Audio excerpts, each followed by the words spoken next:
हाँ। सो collection framework की definition सबको याद हो गई होगी। What you mean bye collection, what is the need of collection framework, and what is the difference between collection and collections. समझ में आ गया? है कोई ऐसा जिसको अभी ये भी नहीं समझ में आया? क्या बताऊं? कलेक्शन रिकॉर्डिंग नहीं देखते? मेरी आवाज है वहां पर। कलेक्शन, देखो, अब शुरू से तो पढ़ाने से रहा क्योंकि वो पूरी 1 डेढ़ घंटे की क्लास थी। ओवरव्यू दे सकता हूँ बदल गाल का। पहले हमारे पास एक सिंगल एलिमेंट हुआ करता था। सिंगल एलिमेंट को हम जब कभी भी एक्सेस करते थे तो वो नॉर्मली काम कर जाता था। लेकिन जब हमें एक जैसे बहुत सारे एलिमेंट चाहिए, जैसे कि स्टूडेंट का नाम, स्टूडेंट का रोल नंबर, स्टूडेंट का क्लास, या जो भी कुछ, मतलब स्टूडेंट की आइडेंटिटी से लेके, या फिर एम्प्लॉय नंबर उससे रिलेटेड, मतलब हमारी कंपनी में बहुत सारे एम्प्लॉय होंगे, एम्प्लॉय 1 2 3 4 5 6, थाउजेंड्स ऑफ एम्प्लॉय। तो हम क्या एम्प्लॉय के बहुत सारे वेरिएबल बनाएं? अगर बनाएंगे तो वो अलग अलग जगह अलग अलग तरीके का एड्रेस ऑक्यूपाई करेंगे। उन्हें एक्सेस करना भी थोड़ा मुश्किल है। मान लो मैं एम्प्लॉय नंबर 17 से लेकर एम्प्लॉय नंबर 25 तक सबका डेटा चाहता हूँ, तो क्या मैं वेरिएबल की हेल्प से ले सकता हूँ फॉर लूप लगा के? नहीं ले सकता ना, क्योंकि उसके अंदर ना तो कोई एड्रेसिंग, एक सिमिलर एड्रेसिंग भी नहीं है, और ना ही उसके अंदर किसी भी तरह का इंडेक्सिंग है। ठीक, उनमें आपस में कोई संबंध नहीं है। सब वेरिएबल आपस में बटे हुए हैं। ठीक, जिसका जहां मन करा वहां उसको स्पेस मिल गया। तो इस तरह की चीजों को ओवरकम यानी कि कम करने के लिए, ठीक, और अपनी फैसिलिटी को, अचीवमेंट को ज्यादा बढ़ाने के लिए हमारे पास आया एरे। एरे का कॉन्सेप्ट, एरे के कॉन्सेप्ट में एड्रेस तो वो भी ऑक्यूपाई करता था हर एक वेरिएबल के लिए, परंतु उसने एक फीचर दे दी एक्स्ट्रा, क्या? इंडेक्सिंग की। कि अब जहां आप एरे स्टार्ट करोगे, हम जीरो से स्टार्ट करेंगे, और उसकी जितनी भी लेंथ होती है, लेंथ -1 उसका मैक्सिमम साइज रहेगा। ठीक, तो इससे एक फायदा हो गया। अब हम फॉर लूप की हेल्प से ज्यादातर एक्सेस कर सकते हैं। मान लो एम्प्लॉय नंबर 37 से एम्प्लॉय नंबर 57 तक का रिकॉर्ड चाहिए, तो फॉर लूप लगाया और कंडीशन डाल दी और सबका आ जाएगा ना। मान लो उनके फोन नंबर चाहिए, फोन नंबर आ जाएंगे। तो इससे फायदा हो गया हमें। ठीक, लेकिन इसका एक नुकसान ये भी था, क्या? ये फिक्स्ड इन साइज था। ठीक, फिक्स्ड इन साइज था, ग्रोएबल इन नेचर नहीं था। क्योंकि मान लो मैंने सॉफ्टवेयर बनवा लिया ये मानते हुए कि मेरी कंपनी में 100 एम्प्लॉय आएंगे। 100 एम्प्लॉय की जगह अगर मान लो 150 एम्प्लॉय आ गए, तो मैं क्या करूं? मेरा सॉफ्टवेयर तो फिर दोबारा से हैंग, मतलब बंद हो गया, रुक गया। 100 तक के लिए चला, बाकी के 50 एम्प्लॉय के लिए मैं क्या करूं? या तो मैं सॉफ्टवेयर कंपनी से दोबारा बात करूं, उनसे दोबारा समय लूं, वो भी 1.5 2 3 महीने का टाइम देंगे कि पहले ये डेवलप होगा, फिर उसके बाद टेस्ट होगा, तब हम आपको इसको लॉन्च कर देंगे। तो मेरा समय भी खराब हुआ और नेक्स्ट पैसा भी ज्यादा लगा, लगा ना। तो इस चीज को कम करने के लिए हमारे पास आया कलेक्शन। कलेक्शन क्या है? ग्रोएबल इन नेचर। अपने अकॉर्डिंगली साइज को घटा या बढ़ा सकता है जितने एलिमेंट रहेंगे।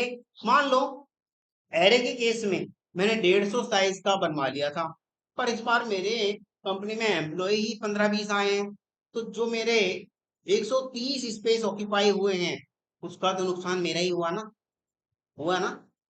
तो ये घट भी नहीं सकता था। लेकिन कलेक्शन अपने अकॉर्डिंगली ग्रोएबल इन नेचर है। ग्रोएबल इन नेचर मतलब उसमें इलास्टिसिटी है। इलास्टिसिटी समझते हो ना? इलास्टिक नाम सुना है? बढ़ भी सकती है, घट भी सकती है। ऐसे होता है ना, कलेक्शन में ऐसे ही होता है। समझ रहे हो? चलो आगे बात है। और कुछ पूछना है? देखो, 3 चीजें होती हैं: कलेक्शन, कलेक्शंस, और कलेक्शन फ्रेमवर्क। ठीक, कलेक्शन फ्रेमवर्क की अगर मैं बात करूं, उसके अंदर 9 की इंटरफेसेस आते हैं। कितने? 9 की इंटरफेसेस। बोल के बताओगे कौन कौन से? पहला कलेक्शन, अपने आप में कलेक्शन खुद आ जाएगा। दूसरा लिस्ट, तीसरा सेट, चौथा सॉर्टेड सेट, पांचवा नेविगेबल सेट, छठा Q, map, sorted map, navigable map. 9 की फीचर हो गई। और ये 9 जितने भी हैं इनमें से कोई भी क्लास नहीं है, सबके सब क्या हैं, इंटरफेस। इसीलिए इनको की फीचर कहा गया है, क्योंकि की फीचर जो भी होती हैं आपकी उसके अंदर SRS होता है, सॉफ्टवेयर रिक्वायरमेंट स्पेसिफिकेशन होती है केवल, कि इस सॉफ्टवेयर की क्या क्या रिक्वायरमेंट्स हैं। और क्लास में क्या होता है, उस रिक्वायरमेंट स्पेसिफिकेशन के बिहाफ पर मेथड्स लिखे जाते हैं। समझ में आ रहा है? जैसे कि नेविगेबल सेट की इंप्लीमेंटिंग क्लास कौन सी है, नहीं मालूम? Tree set. और लिस्ट की इंप्लीमेंटिंग क्लास कौन कौन सी हैं, एरे लिस्ट, लिंक लिस्ट और वेक्टर, स्टैक। हाँ, है ना, है तो उसी की इंप्लीमेंटिंग। हाँ, लीगेसी पर है तो उसी की इंप्लीमेंटिंग ना। इन सबके जितने भी क्लासेस हैं इन सबके ऑब्जेक्ट बनाए जा सकते हैं, क्योंकि इनके कंस्ट्रक्टर की डेफिनेशन इनकी खुद की क्लास में दी गई है। ठीक। पर जितने भी इंटरफेसेस हैं उन सबके ऑब्जेक्ट नहीं बनाए जा सकते। चलो आगे बढ़ते हैं, अब तक कुछ पूछना है तो बताइएगा।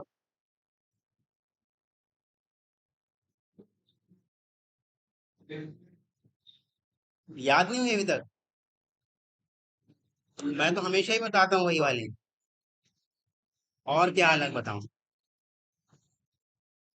अलग कोई क्यों बताऊं? जैसे कलेक्शन का बता दिया कि लोग लिस्ट में बताया तो वही सेम चीज।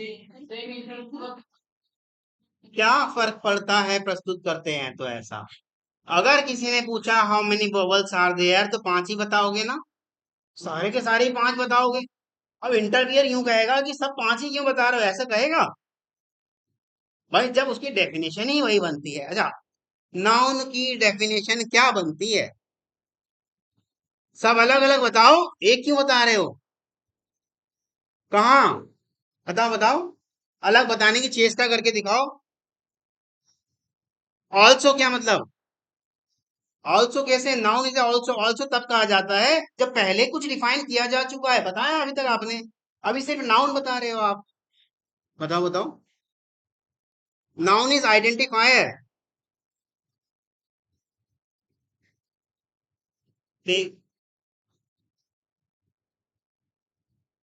Identifier, what do you mean by identifier?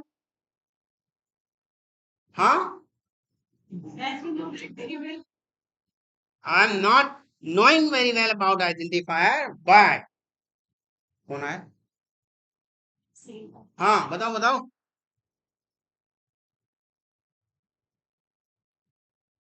चलो अगर आप मान ही रहे हो तो उसे दूसरे तरीके से भी पढ़ लेते हैं, मुझे कोई फर्क नहीं पड़ता। Suppose we are having lots of objects, multiple objects, but we want to show those all objects as unique identity, one identity, single name, unique name. Then we will use the concept of collection. बस, हो तो गया। हाँ जी, अब बताओ मेरे को सतीश, क्या डेफिनेशन बताई थी? अपने नेत्र पूजा के ऊपर से हटा लो पहले। मैं यहाँ समझा रहा हूँ, यूं देखे जा रहे हैं उसको। बताओ चलो मैंने क्या बताया, बताओ बताओ। छोड़ो छोड़ो छोड़ो, इससे फायदा ही हुआ सबका, तो कम से कम 10-10 ग्राम खून तो बढ़ा होगा।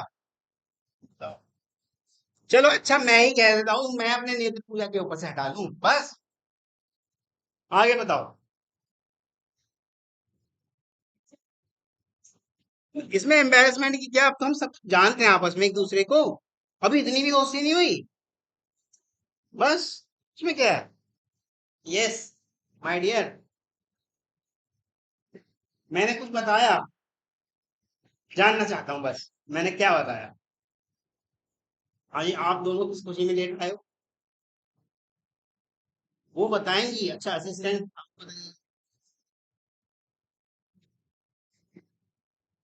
क्या बोल रहे हैं? खीर बनाने में लेट हो गए, टिफिन बनाने में लेट हो गए, ये रोज का काम है। लेके भी आइए, बाद में बात करेंगे इस पे। अभी फिलहाल नहीं पता चलती, दोबारा से बता देता हूँ।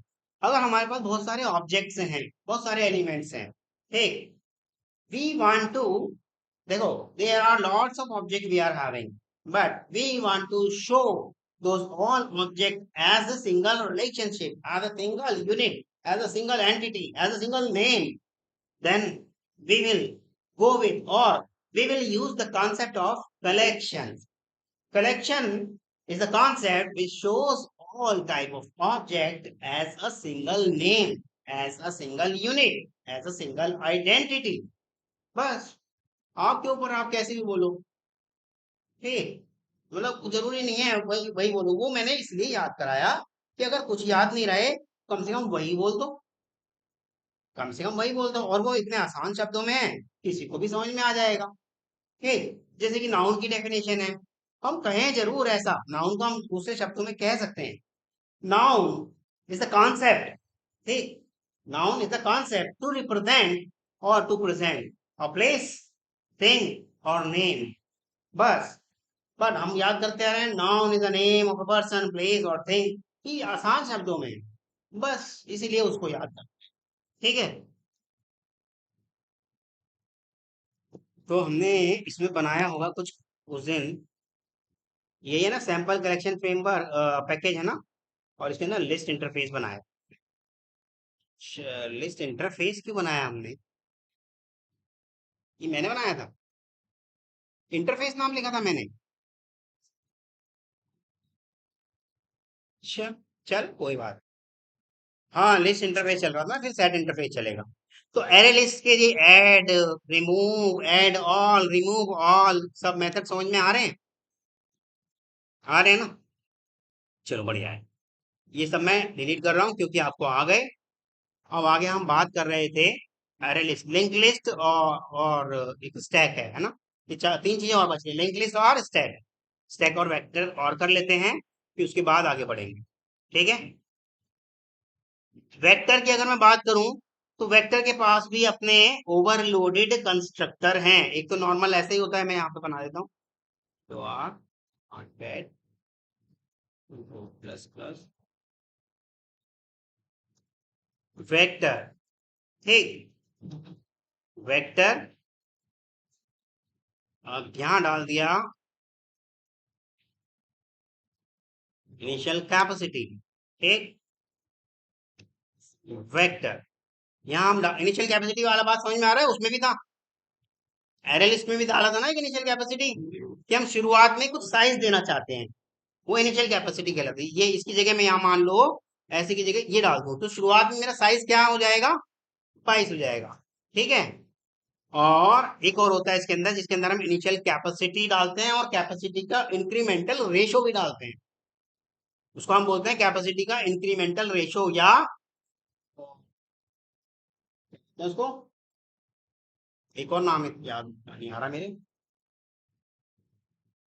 फ्लोटिंग पॉइंट, ठीक, इंट।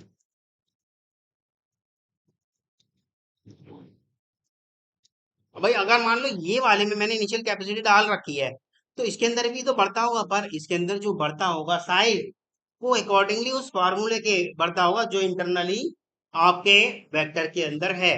लेकिन यहाँ पर हम उस फार्मूले का जो रेशो है उसको भी चेंज कर सकते हैं, ठीक, इनिशियल कैपेसिटी कॉमा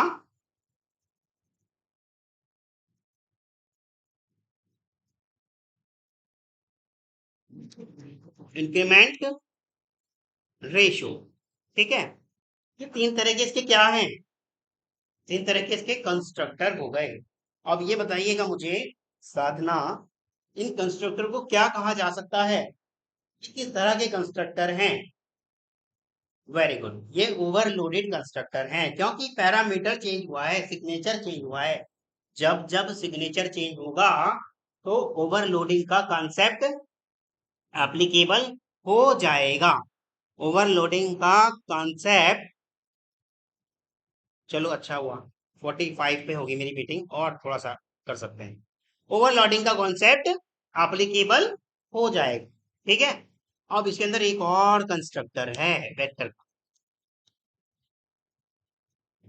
इसके अंदर हम डाल सकते हैं सीधे क्या, कलेक्शन।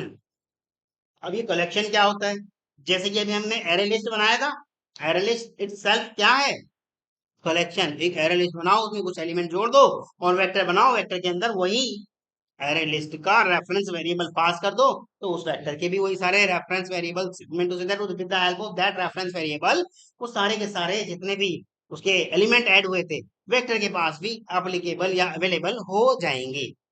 यहां तक समझ में आ रहा है? चार तरीके के कंस्ट्रक्टर समझ में आए? किसी को समझ में नहीं आया तो बताइएगा। अब इनको बना के देख लेते हैं एक बार। ये लो, वेक्टर, ठीक, VCT is equal to new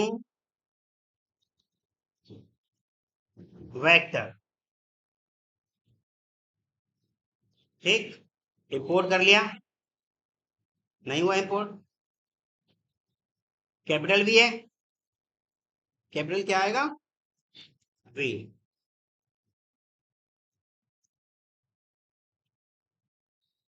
हाँ, इंपोर्ट कर लिया, ये आ गया आपका वेक्टर का कंस, ठीक, VCT। वही आपको याद होगा कलेक्शन से हमें मिलने वाला था एक ऐड नाम का मेथड, वो एरे लिस्ट में भी था और वेक्टर में भी है। यानी कि कलेक्शन के अंडर में जितने भी की इंटरफेस आएंगे, मैप को छोड़ के, मैप कलेक्शन के अंडर में नहीं आएगा, उन सब के साथ ऐड मेथड आने ही वाला है, ठीक, क्लियर है? ऐड, कुछ ऑब्जेक्ट डाल दो, ऑब्जेक्ट वन, हाँ, मैप में ऐड कैसे आएगा, वो कलेक्शन का नहीं है ना चाइल्ड, वो सेपरेट आइडेंटिटी है। जब मैंने आपको 9 की इंटरफेस कराए होंगे, मैप बिल्कुल सेपरेट करके बताया होगा और सबसे पहले ये जोर देते हुए बताया होगा ये कलेक्शन का चाइल्ड नहीं है। कलेक्शन का चाइल्ड नहीं है तो कलेक्शन के जो मेथड थे ना वो इसको मिलने वाले नहीं, ठीक, हाँ,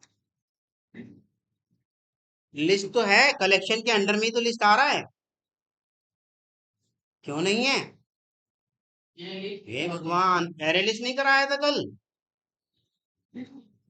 अगर लिस्ट इंटरफेस की बात कर रहे हो, लिस्ट इंटरफेस का तो ऑब्जेक्ट ही नहीं बन सकता, वो तो इंटरफेस है, उसका ऑब्जेक्ट कैसे बनेगा? हाँ, जो उसकी इम्प्लीमेंटिंग क्लास होंगी उनको मिलेगा ना, ठीक,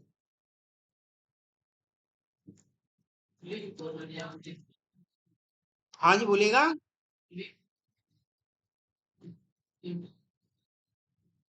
लिस्ट को इम्प्लीमेंट, हाँ क्यों नहीं कर सकते, जावा ओपन सोर्स है, पता है आपको, तो बस कर सकते हो, किसने रोका है? कंट्रीब्यूशन दो, बन जाओ जावा की टीम के मेंबर।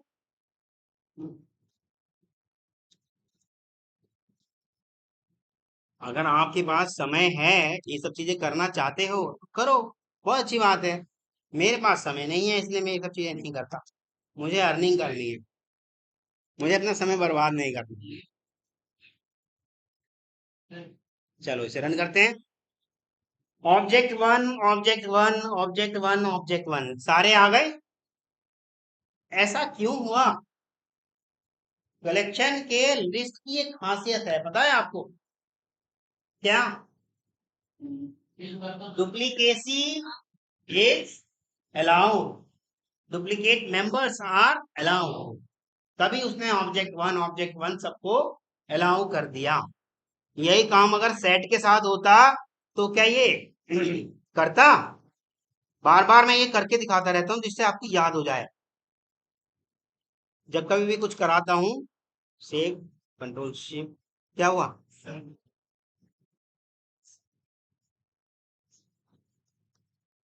हाँ, सेट की जगह हैज सेट हो जाएगा ना, लो ये लो, ये हैज सेट, और इसको इंपोर्ट कर लेते हैं, ये लो, ठीक। अब देखिएगा हम इसको रन कर रहे हैं, क्या आया? डुप्लीकेट, सेट के केस में नहीं आएगा। यहां तक समझ में आया? वेक्टर में आपने ऐड कर लिया, add object one, object two, object three और ऑब्जेक्ट, अच्छा ये भी बता देता हूँ, होमोजीनियस हेट्रोजीनियस। ये तो अभी सारे स्ट्रिंग टाइप के गए, यानी कि ऑब्जेक्ट टाइप के गए।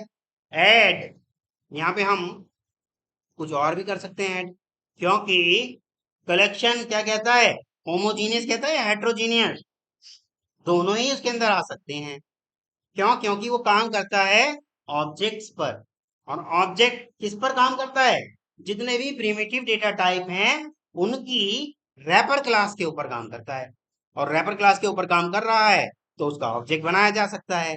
इसीलिए वो क्या कहता है, होमोजीनियस और हेट्रोजीनियस एप्लीकेबल। ठीक है, ये तो पता है ना रैपर क्लास क्या चीज होती है, प्रिमिटिव नॉन प्रिमिटिव नहीं मालूम?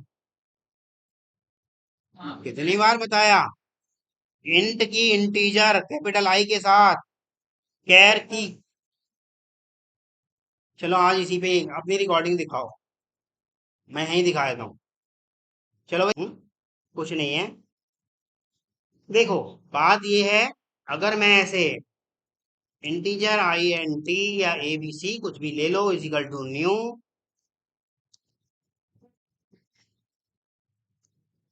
हाँ, यूज कब करते हैं रैपिड क्लास, जब हमें प्रिमिटिव डेटा टाइप को नॉन प्रिमिटिव के जैसा इस्तेमाल करना हो, यानी कि एज एन ऑब्जेक्ट रिप्रेजेंट करना हो, तब आपकी रैपर क्लास चलेगी। देखो इस तरह से लाइन कटी हुई दिख रही है, इसका मतलब ये आपकी ऑब्सलीट हो गई, क्या हो गई, पुरानी हो गई, डेप्रिकेट हो गया। ठीक, तो इस तरह से आपके पास जितने भी हैं इस तरह की काफी सारी रैपर क्लासेस हैं। मान लो ये int I is equal to 5 आ गया, ठीक, या 9 आ गया।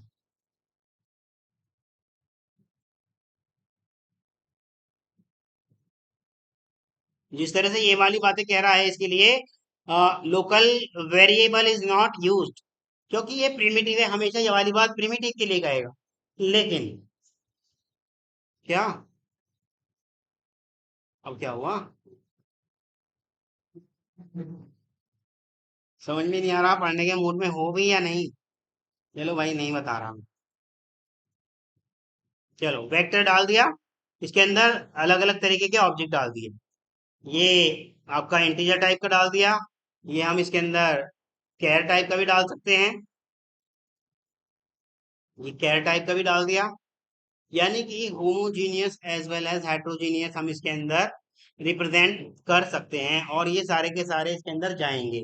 और आप देखिएगा, जब जब जो एलिमेंट ऐड किया गया वो सारे एलिमेंट उसी ऑर्डर में इंसर्ट हुए हैं, यानी कि insertion order is maintain. Add all जैसा कि एरे लिस्ट में कराया था वैसा भी यहाँ पर भी होगा, ठीक, लेकिन इसके अंदर एक एक्स्ट्रा आया है, add element. Add element, element हमारा अगर मान लो किसी भी स्पेसिफिक कंपोनेंट को हमें अपेंड करना है, ऐड और अपेंड में फर्क पता है ना आपको, ऐड और अपेंड में फर्क पता है, स्ट्रिंग के अंदर अपेंड अपेंड नहीं करा, फिर हाँ स्ट्रिंग बिल्डर या बफर के अंदर अपेंड आया है, हाँ, तो अपेंड में फर्क पता चल रहा है, काम वही होता है, ठीक। तो उसने वेक्टर के लिए भी एक एक्स्ट्रा मेथड दिया है, ऐड एलिमेंट, तो ये अपेंड करता है आपका ऑब्जेक्ट,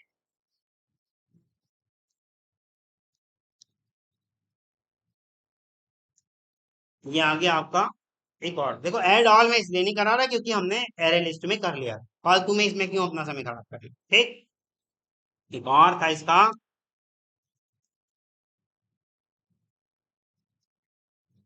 कैपेसिटी। कैपेसिटी, ये इसकी कैपेसिटी यानी कि जो भी इसके अंदर रही होगी कैपेसिटी इसकी इनिशियल, वो बताएगी। भले ही मैं इसके अंदर ये लो, ये ये लो, ठीक, ये कर दूं, तो इनिशियल कैपेसिटी इसकी क्या रही, 10, ठीक। लेकिन मैं अगर इसका दूसरा वाला ऑब्जेक्ट इस्तेमाल कर लूं, ये वाला इनिशियल कैपेसिटी डालने वाला, यानी कि मैंने 15 इस्तेमाल कर लिया, तो यानी कि अब मेरी कैपेसिटी जो होगी इसकी क्या रहेगी, इसकी कैपेसिटी इनिशियल जो मैंने डाल दी वही रहेगी, मतलब पहले तो ये अपने अकॉर्डिंग इनिशियल कैपेसिटी जब कभी जावा बनाने वालों ने और जो डाली होगी डिजाइनिंग के टाइम पे वो रहेगी। ठीक, और 10 10 के हिसाब से वो उसका साइज बढ़ाएगा। अभी देखिएगा 15 है, या इनिशियल कैपेसिटी अभी मेरी इसकी, ये मैंने 4 कर दी। ठीक, और इसको मैंने रन कर दिया, 4 कर दी, 1 2 3, 3 एलिमेंट आ गए। ठीक, उसको मैंने डिलीट करा था, क्या करा था, ऑब्जेक्ट वन, ऑब्जेक्ट, ठीक, ये सेव किया और रन किया। अभी देखिएगा इनिशियल कैपेसिटी ग्रोएबल इन नेचर की वजह से क्या हो गई आपकी। अभी देखिएगा इसमें से ये हटा देते हैं। अभी भी देखिएगा इनिशियल कैपेसिटी क्या है, क्या है, एलिमेंट तो 8 नहीं है। अच्छा अभी देखिएगा, अभी भी इनिशियल कैपेसिटी क्या है, एलिमेंट तो 8 नहीं है। तब यानी कि अंदर इसके कोई फॉर्मूला चल रहा है जिसके हिसाब से वो एक भी एलिमेंट बढ़ जाता है और उसके साइज में समा नहीं पा रहा, तो वो साइज उस फॉर्मूले के हिसाब से बढ़ा रहा है ना। तो अगर मैं चाहता हूं मेरे अकॉर्डिंग बढ़ाए, तो तो क्या कर सकते थे हम इसके अंदर, देखो जो मैंने अभी यहाँ दिखाया है, यहाँ दिया हमने एक इनिशियल कैपेसिटी और एक इंक्रीमेंट रेशो दिया, इंक्रीमेंट रेशो दिया। ठीक, एक इनिशियल कैपेसिटी दिया और एक क्या दिया हमने, इंक्रीमेंट रेशो। तो वो इंक्रीमेंट रेशो मान लो मैंने इसके अंदर 5 का दे दिया। ठीक, अब देखते हैं फॉर्मूले में चेंज आया थोड़ा सा, दिख रहा है आपको, क्योंकि अब वो हमारे अकॉर्डिंग काम कर रहा है, ना कि इंटरनल जावा की जो इम्प्लीमेंटेशन थी उसके अकॉर्डिंग। भाई आप चाहते हो मैं अपने अकॉर्डिंग काम कराना चाहता हूँ, 5 7 9 25 जो भी मैं डालना चाहता हूँ उसका फिल रेशो वो उसके हिसाब से डाल देगा। हाँ, वही अपेंड कर रहा है, मतलब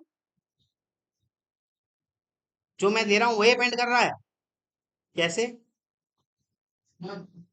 भाई वही ना, जो आपका इनिशियल कैपेसिटी है उसके बाद जो फिल रेशियो है, फिल रेशियो में मैं चाहता हूं कि अब के से जैसे ही 4 एलिमेंट पूरे हो जाएं, पांचवा जैसे ही आए उसके अंदर नो स्पेस और घेर के रखो मेरे लिए।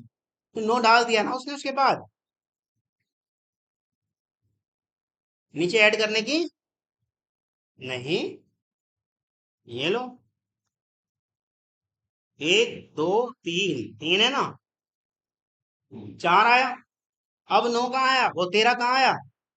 जैसे ही एक एलिमेंट बढ़ेगा वो फिल रेशो को तभी तो इस्तेमाल करेगा, जब तक उस पे डिफॉल्ट साइज है जो हमने 4 डाल रखा है तब तक तो चलता रहेगा।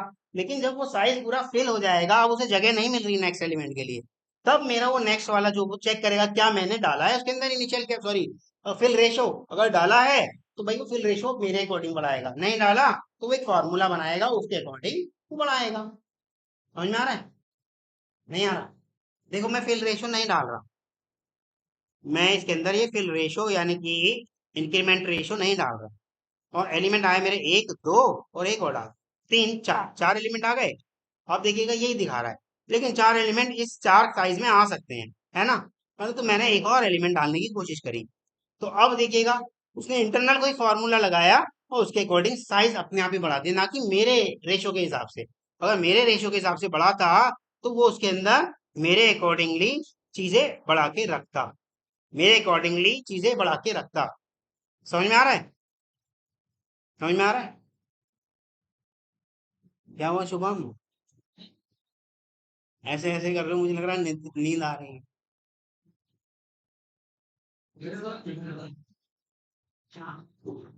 नहीं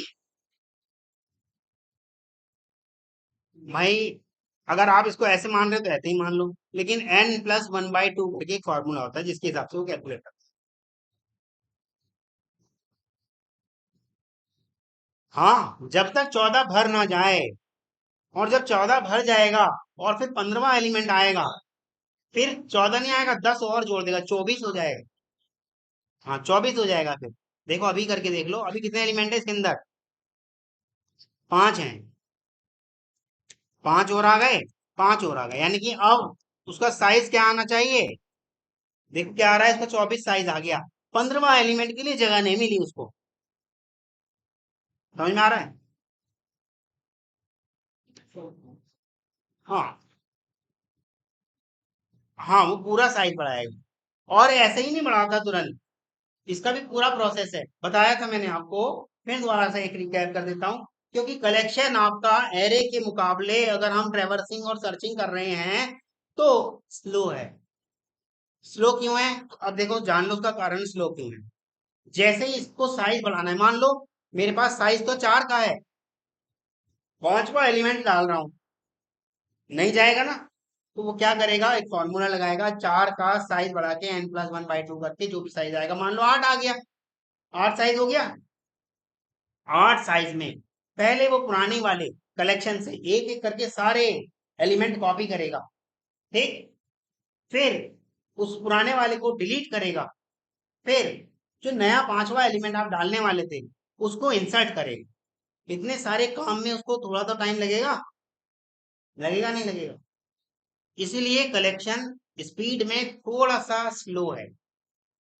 भाई अगर वो ग्रोएबल इन नेचर वाली आपको फीचर दे रहा है, फैसिलिटी दे रहा है, एक खासियत दे रहा है, तो कहीं ना कहीं उसने कॉम्प्रोमाइज किया है। जब कभी भी आपको कुछ एक्स्ट्रा मिलता है तो समझना कहीं ना कुछ कॉम्प्रोमाइज हो रहा है। मान लो आपके पास कोई एलआईसी एजेंट आता है, कहता है कि जी पॉलिसी करा लो आप, बस आपने करना क्या है, 10,000 को महीना देना है साल भर तक, और फिर साल के लास्ट में आपका पैसा डबल डबल डबल। आपको तो डबल डबल दिख रहा है, कहीं ना कुछ कॉम्प्रोमाइज हुआ जरूर होगा। समझ में आ रहा है? वो वही जानता है जो आपको डबल का लालच दे रहा है। समझ में आ रहा है? तो वही इसमें है। सब चीजें फ्री में नहीं मिल जाती, कहीं ना कुछ कॉम्प्रोमाइज किया होगा, ठीक। अच्छा, एक होता है इसका मेथड क्लियर। ये मैं इनिशियल कैपेसिटी में डाल देता हूँ, ये सारे जोड़ दिए, वेक्टर डॉट क्लियर, और system dot out dot print run करने के बाद वेक्टर को प्रिंट करके देख लेते हैं। दोनों बारी प्रिंट कर लिया, पहले भी और बाद में भी।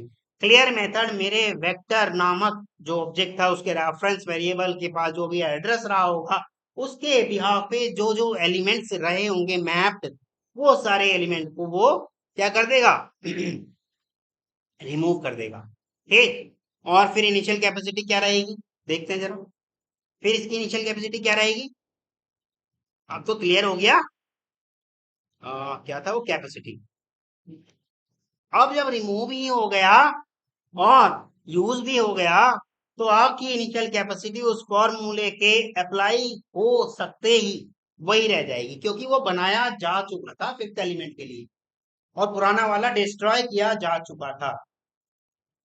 जो हाँ, क्योंकि आप आपने ही मतलब भाई, क्योंकि खामखा उसमें मेमोरी में स्पेस ऑक्यूपाई होके रहता, सिस्टम की रैम गिर जाती।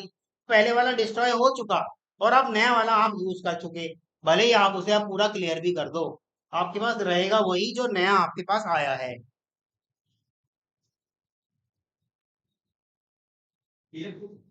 हाँ, ये देखो ना, मैंने यूज किया ना, ये क्लियर, क्लियर किया है तो वो सारा रिमूव हो गया। लेकिन जो मेरे पास कलेक्शन आई वो नई वाली रहेगी जो 14 बन चुकी थी। अब वो वापस 4 के पास नहीं जाएगा। अगर वो ऐसा करता तब भी इसको प्रॉब्लम थी, तब और दोबारा स्पीड के साथ कॉम्प्रोमाइजेशन हो जाता, इसको रिमूव करना, 4 साइज वाली नई बनाना। तो ये ऑड लगा उनको कि भाई काम करना है तो इसी में कर लो ना, बन चुकी है कैपेसिटी के हिसाब से। ऑब्वियसली अब वेस्ट जाएगा ना, क्योंकि आपने ऐसा काम कर दिया, बनवा चुके हो उससे आप जबरदस्ती। इंटरव्यूअर पूछेगा आपसे, क्या कभी ऐसा हो सकता है कलेक्शन के अंदर मेमोरी वेस्ट हो रही हो? तब आप कहोगे कि हमने कलेक्शन का साइज तो इंक्रीज कर दिया था, कोई एक दो चार एलिमेंट डालने के बाद। मान लो उसकी साइज हमने 10 दे रखी थी, 11th एलिमेंट डाला तो उसने अकॉर्डिंगली साइज बना लिया। पर अब हमने देखा कि अब इसका यूज नहीं है, हमने उसे एम्प्टी कर दिया, क्लियर कर दिया। अब मेरा साइज वेस्ट जाएगा, भले ही मैं 2 एलिमेंट डालूं, लेकिन मेरा साइज वेस्ट जाएगा। हाँ, क्योंकि मेरे लिए पूरी कलेक्शन बनाई जा चुकी, ठीक। वही सबके लिए है भाई, ठीक है। यहाँ तक किसी को कोई इशू है तो बताइएगा। अब देखिएगा, ये वेक्टर क्लियर करने से पहले, वेक्टर क्लियर करने से पहले मैं करना चाहता हूं क्या, vector vct1 is equal to new vector ऐसे एक मैंने इसका ऑब्जेक्ट बना लिया, VCT1 is equal to VCT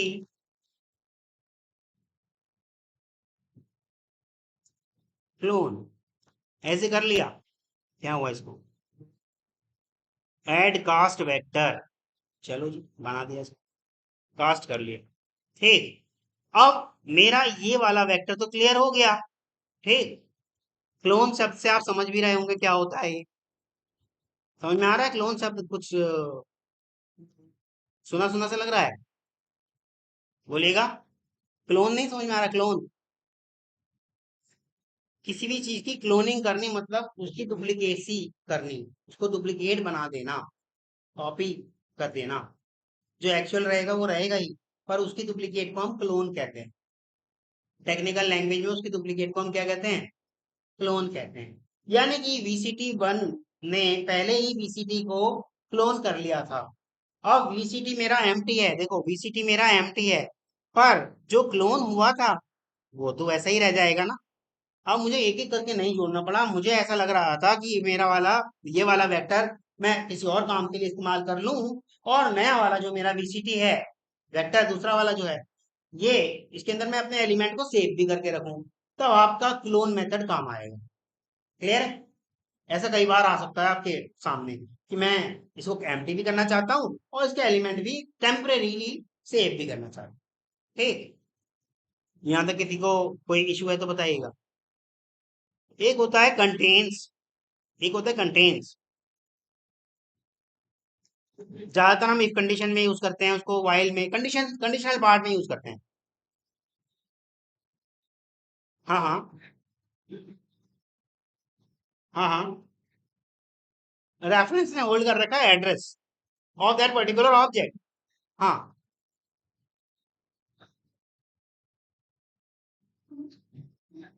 वो कलेक्शन कलेक्शन की इंटरनल इम्प्लीमेंटेशन है, वो उस हिसाब से कर रहा है। एक मिनट यार, मेरी ना मीटिंग शुरू हो गई, क्वेश्चन अभी बताऊं। तो उसकी इंटरनल इम्प्लीमेंटेशन डिफरेंट नहीं है, तभी उसको सेपरेट जावा से अलग सेपरेट टॉपिक रखा गया है, कलेक्शन फ्रेमवर्क। तो उसके अंदर अकॉर्डिंगली वो हमारा पूरा का पूरा दिखाएगा कि क्या उसके अंदर एलिमेंट है, अगर नहीं है तो वो एम्प्टी दिखाएगा, और एलिमेंट है तो वो सारे एलिमेंट दिखाएगा। ठीक, हाँ, हम ये कंडीशन क्यों लगाया था हमने,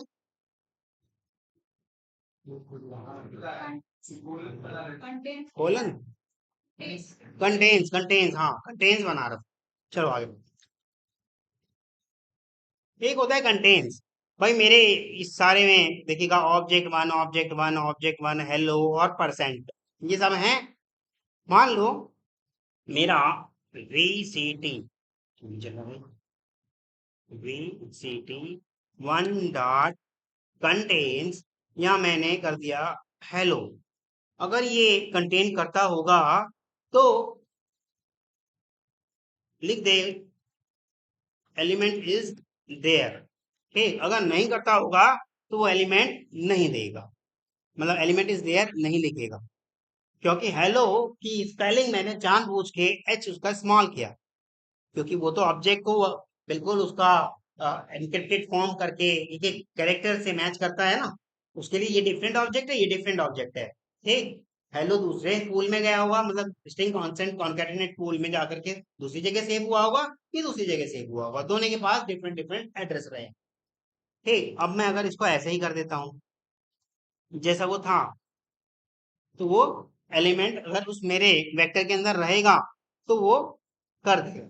अब कलेक्शन का क्या काम है, भाई देखो मान लो मैंने वेब पेज पे, कुछ ऐसा है, वेब पेज पे मेरी साइट का नाम मान लो एक्सपर्ट व्यू है, या मेरी कंपनी का नाम एक्सपर्ट व्यू है। मैं चाहता हूं कि अबाउट अस पेज में एक्सपर्ट व्यू कितनी बार लिखा है, मैं चाहता हूं expert view about us page में कितनी बार लिखा, या लिखा भी है या नहीं लिखा, यही चेक करना चाहता हूं कि लिखा भी है या नहीं लिखा।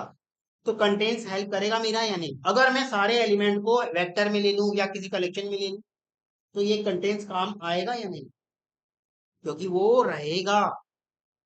अगर उसके अंदर रहा होगा, पेज पर रहा होगा, तो वो कंटेंट्स करके दिखा देगा कि हाँ ये है। Getting not?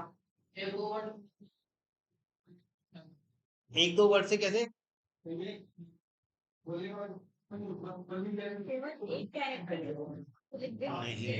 ऐसे कैसे आ जाएगा?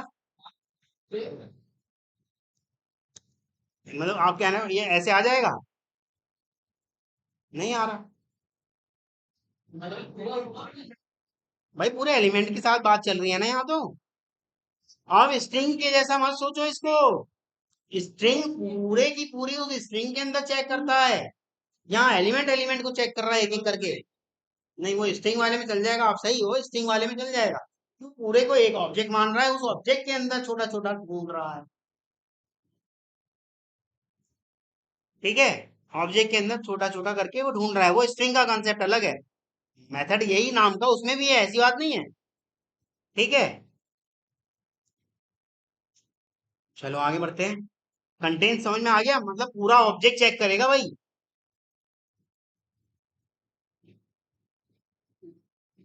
अच्छा, कंटेंट्स ऑल।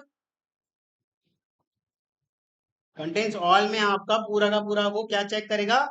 अगर सीरीज ऑफ एलिमेंट्स हैं, वो चेक करेगा। Object one, object two, object three, इनको बना के किसी एक कलेक्शन में सेव करा दिया, उस कलेक्शन को ही पास करा दिया कंटेंट्स ऑल में। अगर वो तीनों एक साथ मिल गए, मैच कर जाएगा, नहीं मिले तो नहीं करेगा। ठीक है।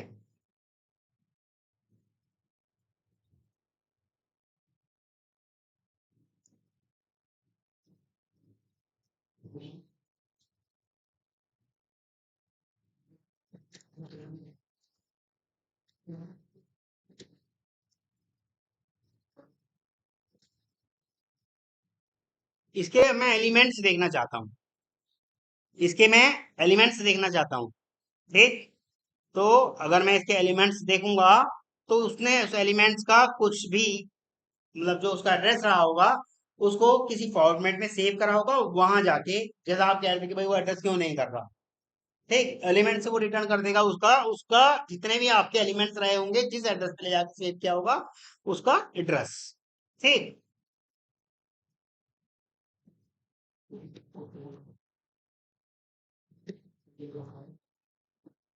एक होता है फर्स्ट एलिमेंट।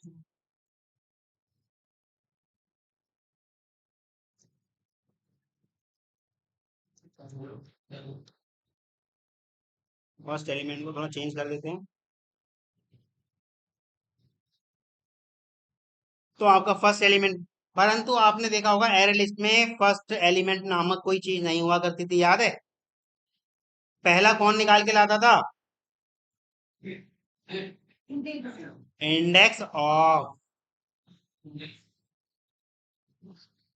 और लास्ट इंडेक्स एक होता था, वो लास्ट वाला लाता था, लास्ट वाले एलिमेंट की इंडेक्स लाता था।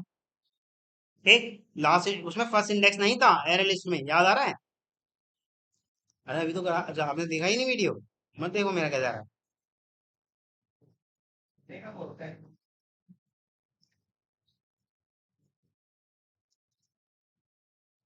एक होता है गेट, और इसमें हम वही, वहां पर भी यही है, एरे लिस्ट में भी गेट करके इंडेक्स हम पास कर दिया करते थे।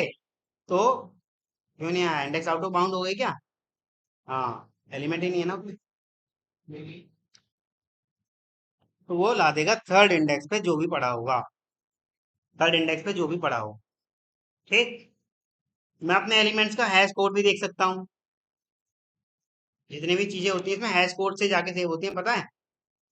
वेक्टर का एक हैश कोड है, और हैश कोड से जाके सेव होती है, ये इसका हैश कोड निकल के आया है। हर चीजें, मतलब हैश कोड का पता है, अभी मैं जब वहां काम कराऊंगा सेट में या मैप में, वहां हैश कोड का बहुत इस्तेमाल होगा। ये होती क्या चीज है, क्योंकि हैश नामक चीज वहीं आई है, हैश सेट में और हैश मैप। वहां हैश कोड के हिसाब से काम चलता है। ठीक। ऐसा मान के चलो, कोई ऐसा कोड चीजों का, जैसे मान लो मैं आपसे कहना चाहता हूँ सतीश, आज शाम को एक्सपर्ट व्यू ऑटोमेशन के बाहर जो पेड़ लगा है समी का, वहां मैं आपको 50 लाख रुपया देने वाला हूँ। हाँ, सबको पता चल जाएगा कि आपके और हमारे दोनों के बीच 50 लाख का लेन देन होने वाला है। तो लेकिन मैं चाहता नहीं कि सबको पता चले, मैं किसी कोड कूट भाषा में कहना चाहता हूँ, सतीश, आपने जो 50 सरिये मंगाए थे लोहे के, वो शाम को दूंगा मैं आपको, सनी समी के पेड़ के पास मिलना। कुछ लोग सोचेंगे सरयू की तो बात है, क्या फर्क पड़ता। मतलब हमारी कोड भाषा थी वो। समझ में आया। मान लो अगर 50 पत्थर कहा होता तो हो सकता है हमारा पत्थर कुछ और कोड हो। ऐसे ही यहाँ एस कोड होता है। क्या। आशिकी। घास खाई।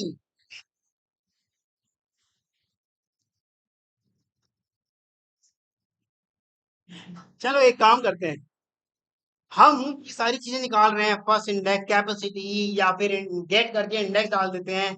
पर मैंने एक चीज करी। मैंने अपने वेब एलिमेंट का, मान लो कुछ वो एक्सपाथ निकाल लिया या आईडी निकाल ली, उस आईडी के बिहाफ पे कोई टेबल रही होगी और टेबल से एक एक करके मैं सारे एलिमेंट अपने कलेक्शन में जोड़ लिए। ठीक। अब मैं उस जोड़ने के बाद उसको प्रिंट कराना चाहता हूँ या यूज करना चाहता हूँ, पर वो यूज नहीं हो रहा। वो यूज नहीं हो रहा। तो उसे यूज करने से पहले हमारी एक रिस्पॉन्सिबिलिटी होती है चेक कर लेना कि कहीं मेरा वेक्टर एम्प्टी तो नहीं है, और उसमें है भी एलिमेंट, यानी फालतू में मैं उसे एक्सेस ढूंढने की कोशिश कर रहा हूँ। अगर वो एम्प्टी है तो प्लीज मेरे को मैसेज दे देगा, प्लीज ऐड। क्या कह देगा, प्लीज ऐड सम एलिमेंट। या आपका जो कलेक्शन है वेक्टर है, वेक्टर इज एम्प्टी, बता देगा। तो हम इतना दिमाग खराब नहीं करेंगे अपना, उतना दिमाग खर्च नहीं करेंगे। अभी एम्प्टी नहीं है, इसलिए एम्प्टी नहीं दिखा रहा। एक हमारा एम्प्टी हो गया ना, कौन सा वाला हुआ था, ये वाला एम्प्टी हो गया था। अब इसमें अगर मैं ढूंढने की कोशिश करूं मिलेगा कोई, वो तो पहले ही एम्प्टी पड़ा है। समझ में आ रहा है। या एनी हाउ हमसे कहीं क्लियर हो गया था, एनी हाउ हमसे कहीं क्लियर हो गया था, तब भी एम्प्टी हो गया ना। ठीक है। लास्ट एलिमेंट, लास्ट इंडेक्स, ये उसके जैसे ही है, एरे के जैसे। रिमूव, रिमूव ऑल भी एरे के जैसा ही है। जब इसमें एलिमेंट आया था, रिमूव एलिमेंट भी इसके अंदर भी आया है। ठीक। एक आता है जैसे उसके अंदर आया था हमारा रिप्लेस करने का।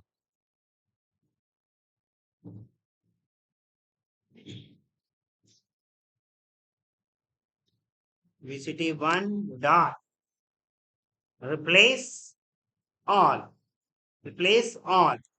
और यहाँ हम पास कर दें क्या, किसी एक ऐसे ऑब्जेक्ट के साथ यूनरी ऑपरेटर डाल रहा है।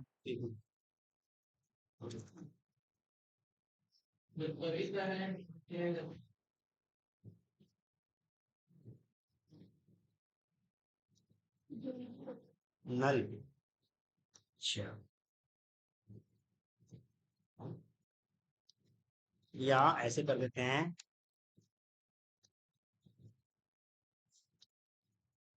तो नहीं चल रहा। नल।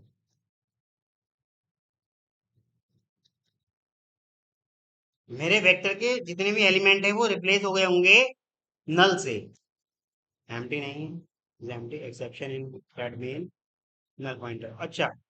अब नल से सारे के सारे रिप्लेस हो गए और मैं वेक्टर से वो एलिमेंट यानी कि वेक्टर को प्रिंट करने की कोशिश कर रहा हूँ।